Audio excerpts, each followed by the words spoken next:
It's late at night, you can't sleep. Your chest feels tight. You tell yourself it's stress, anxiety, burnout.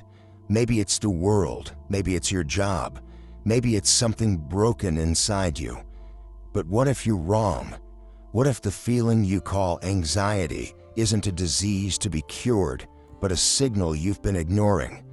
What if the real problem isn't that you're anxious, but that you're free, and you can't stand it? Jean-Paul Sartre argued that humans are condemned to be free, not blessed, condemned, because freedom isn't the pleasant fantasy we imagine.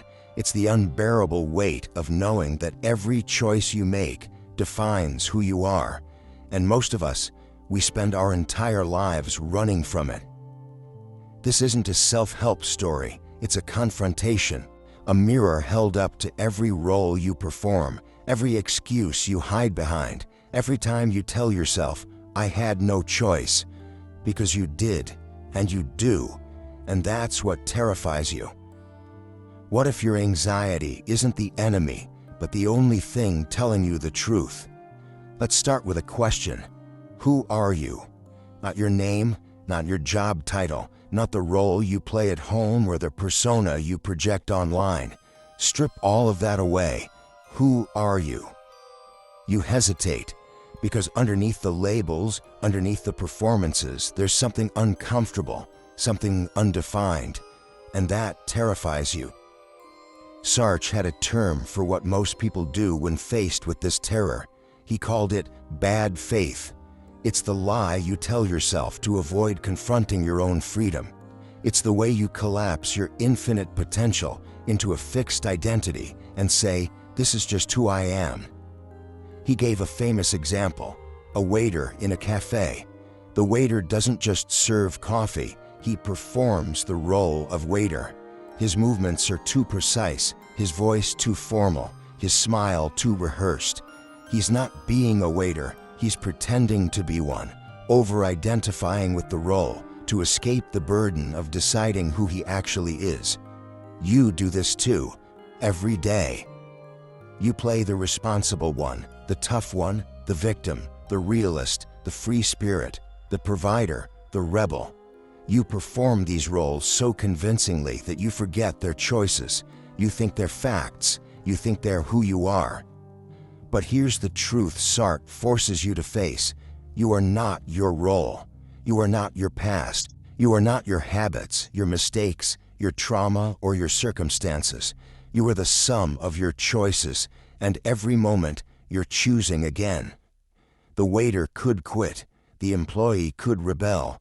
The victim could act, the performer could stop pretending, but they don't, because living in bad faith is easier than facing the terrifying reality that nothing defines you but what you decide. So you hide. You say things like, I had no choice, or this is just how I am, or I can't help it. You blame your upbringing, your personality, your situation, your fear. You treat yourself like an object shaped by forces beyond your control. But Sartre won't let you off that easily. He says, you are not an object, you are a subject. You are consciousness, your freedom, and every time you pretend otherwise, you commit an act of self-betrayal. Think about the last time you said, I had to do it. Did you? Or did you choose it because the alternative felt too uncomfortable, too risky, too unknown? Bad faith isn't a moral failing, it's a survival mechanism, because the alternative, facing your radical freedom, is almost unbearable. But it's also the only path to living authentically. So here's the uncomfortable question. How much of your life is a performance? How much of what you call yourself is just a script you've been following to avoid the weight of deciding? And what would happen if you stopped? Sartre believed that existence precedes essence. It sounds abstract, but it's one of the most radical ideas in philosophy. It means this: you are not born with a predetermined nature. There is no blueprint for your life, no cosmic instruction manual, no essence that defines you before you act. You exist first, raw, undefined, thrown into the world, and then through your choices, you create your essence. You are not a fixed thing, you are a constant becoming. Think about that for a moment.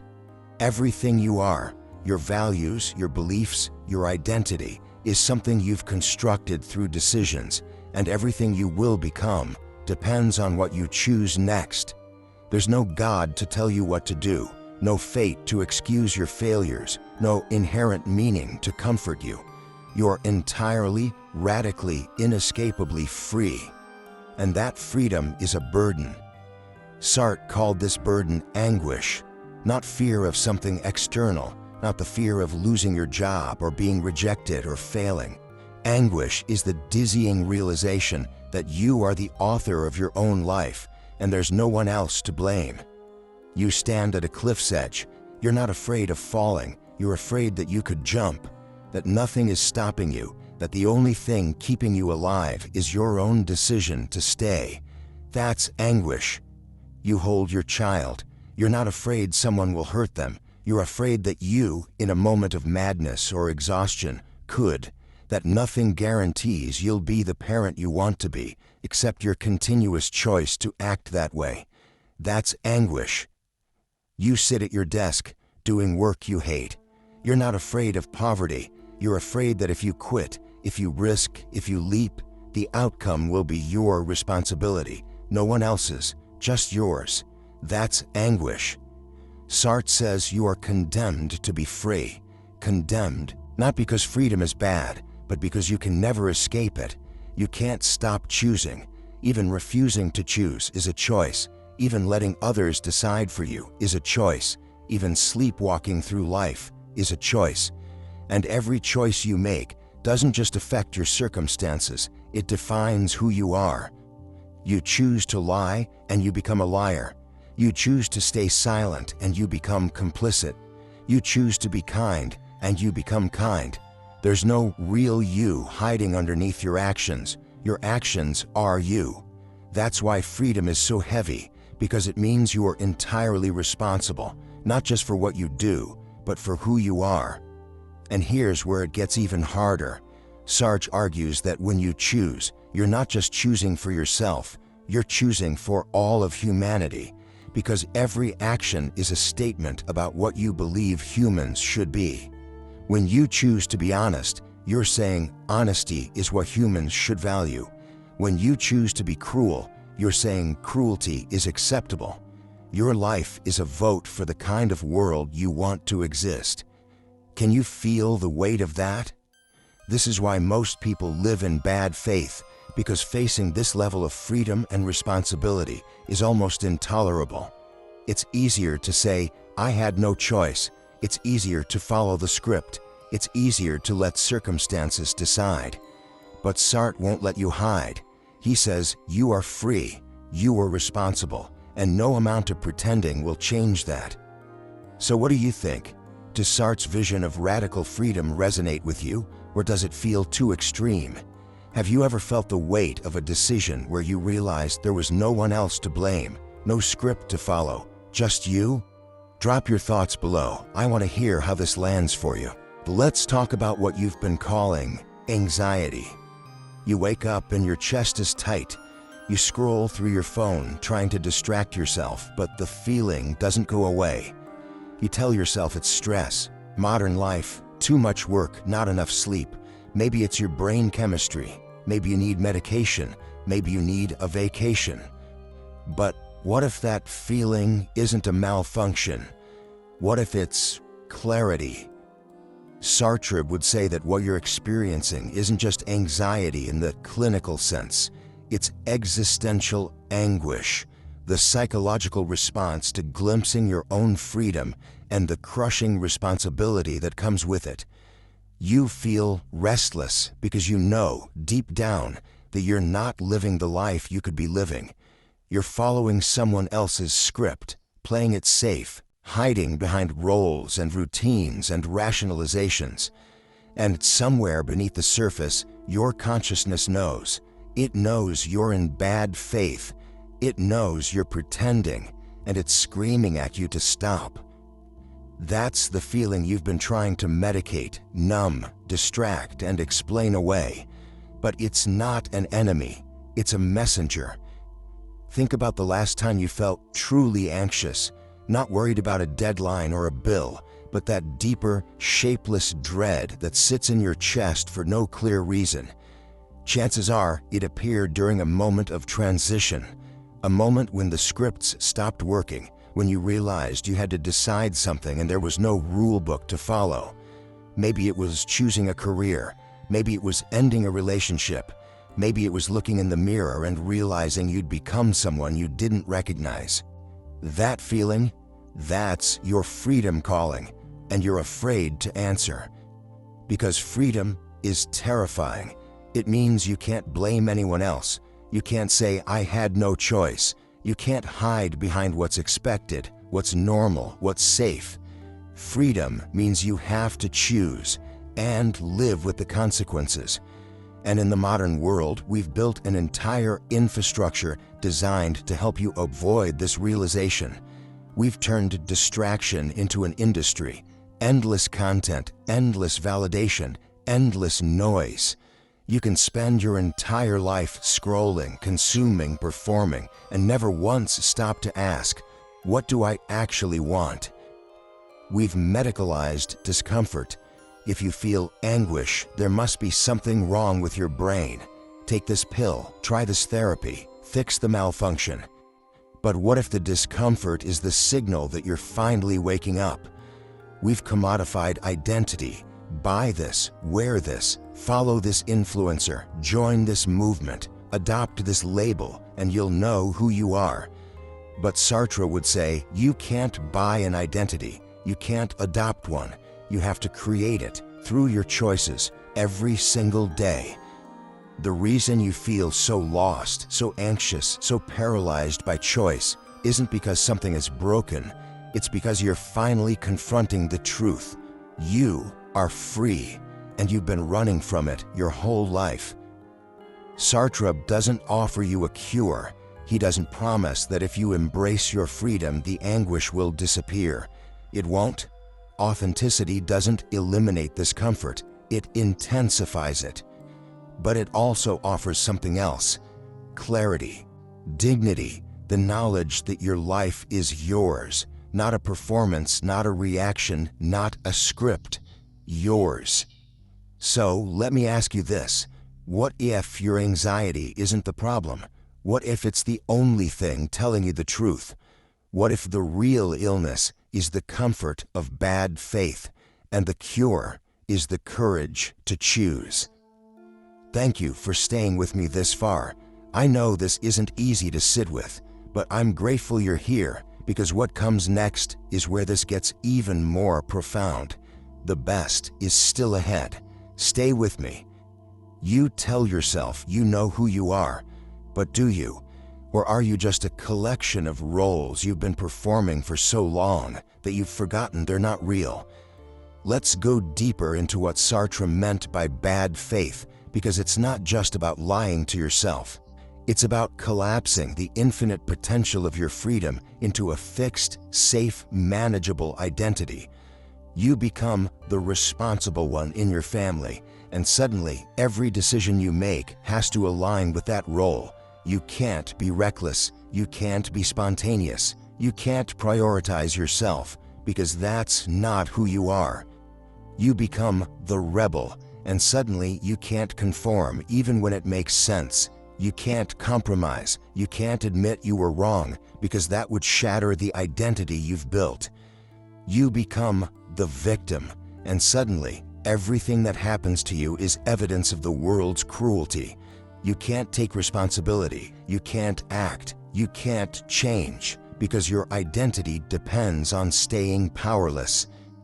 You become the realist, and suddenly you can't dream, you can't take risks, you can't believe in anything beyond what's immediately visible, because hope feels naive, and naivety threatens the armor you've built. These roles feel real because they protect you, they give you a script to follow, they let you avoid the terrifying question, if I'm not this, then what am I? But Sartre says, when you over-identify with a role, you stop being a person and become an object. You stop choosing and start repeating. You treat yourself like a fixed thing instead of a living, evolving freedom. And here's the tragedy. The more you perform a role, the more trapped you become, because the role starts to shape your choices. You don't do what you want, you do what the role demands. Think about it. How many times have you stopped yourself from doing something because that's not who I am? How many times have you made a decision not because you wanted to, but because it fit the story you've been telling about yourself? You want to quit your job, but you're the stable one. You want to forgive someone, but you're the one who doesn't forget. You want to create something, but you're not creative. You want to change, but you're too old, too damaged, too far gone. These aren't facts, they're prisons, and you built them yourself. Sartre's challenge is this: who would you be if you stopped performing? If you let go of every label, every expectation, every identity you've clung to, what would remain? The answer is terrifying. You, raw, undefined, free. And that's exactly what most people can't tolerate, because an undefined self has to choose, has to create, has to take responsibility. There's no script to follow, no role to hide behind, no identity to excuse you. But here's the paradox. The only way to be truly you is to stop believing you have a self at all. You are not a fixed entity. You are a process, a continuous act of becoming. Every moment you're choosing who to be, and every moment you can choose differently. The you from 10 years ago isn't the real you. The you from yesterday isn't the real you. There is no real you waiting to be discovered. There's only the you that you create right now through action. So, who are you when no one is watching? Who are you when the audience disappears? Who are you when the role no longer serves you? That's the question Sartre leaves you with. And it's the question most people spend their entire lives avoiding, because the answer requires something most people aren't willing to give: the courage to be undefined, the courage to let go of the comfort of identity and step into the abyss of freedom. And that's where authenticity begins. So we've arrived at the final confrontation, the place where Sartre offers no comfort, no resolution, no redemption arc, just a choice. Will you keep pretending, or will you stop? Living authentically, what Sartre calls living in good faith, doesn't mean you'll be happy. It doesn't mean life will be easier. It doesn't mean the anguish will disappear. Authenticity means this: you stop lying to yourself. You stop hiding behind roles. You stop blaming your circumstances, your past, your fear. You face the unbearable truth that you are free, and you act accordingly. It means looking at your life and admitting, this is what I chose, not what happened to me, not what I was forced into, what I chose. And if you don't like what you see, it means admitting, I can choose differently, right now. That's terrifying, because it strips away every excuse you've ever had. You can't say, I had no choice. You can't say, this is just who I am. You can't say, I'm stuck. Sartre won't let you off the hook. He says, you are condemned to be free, and that condemnation is permanent. You will spend your entire life choosing, and every choice will define you. So what does it look like to live without excuses? It means taking full ownership of your decisions, not just the good ones, all of them.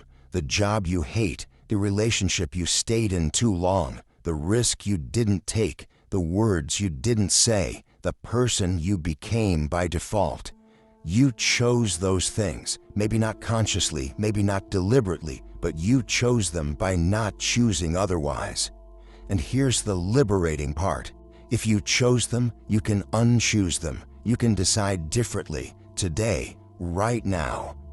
It means letting go of the fantasy that there's a right path. There isn't. There's no cosmic plan, no destiny, no guarantee that your choices will work out. You act and you deal with the consequences. That's it. It means accepting that you will make mistakes, you will choose wrong, you will hurt people, you will fail, and none of that makes you less free. It just makes you human. But it also means something harder. You can't blame anyone else for those mistakes. You can't outsource responsibility. You can't say, they made me do it, or I didn't know better. You did know, or you could have, and you chose anyway. Sartre's philosophy is unforgiving, but it's also empowering, because if you are entirely responsible for who you are, then you have the power to change. No one can save you, but no one can stop you either. Authenticity is rare because it demands constant vigilance. You have to wake up every day and choose again. You can't coast. You can't let the roles take over. You have to stay awake to your own freedom. And that's exhausting. That's why most people give up. They slip back into bad faith. They rebuild the roles. They find new scripts. They pretend again. But some people don't. Some people bear the weight. They live without the comfort of excuses. They face the anguish and keep choosing anyway. Those are the people who create meaning in a meaningless world, who act with integrity even when no one is watching, who take responsibility not because it feels good, but because it's the only honest thing to do. Sartre's existentialism is not optimistic, but it's not nihilistic either. It's something else. It's a refusal to lie, a refusal to hide, a refusal to surrender your freedom to anyone or anything. And that refusal is the most dignified thing a human can do. So here's the question Sartre leaves you with. Will you keep pretending? Will you keep playing the roles, following the scripts, hiding behind bad faith? Or will you face the unbearable truth that you are free and always have been? The answer won't make your life easier. It won't cure your anxiety. It won't guarantee happiness, but it will make you real. So here we are, at the end of the confrontation. Sartre doesn't offer you a way out. He offers you a mirror, and what you see in it is entirely up to you. You are free. You are responsible, and you are choosing right now to acknowledge that or keep pretending. Most people will choose to pretend, and that's okay. Bad faith is easier. Roles are safer, scripts are comforting, but some of you, maybe you, won't be able to unsee this. You'll carry this weight now, and that weight will change how you live, not because you want it to, but because you can't lie to yourself the same way anymore. So let me ask you, is Sartre right? Are we condemned to be free, or is there another way to live with the weight of choice? I want to know what you think. Drop your thoughts in the comments. Tell me where you disagree. Tell me where this hit hardest. And if this resonated with you, if it shook something loose, subscribe because we're just getting started. The next video goes even deeper. Stay with me.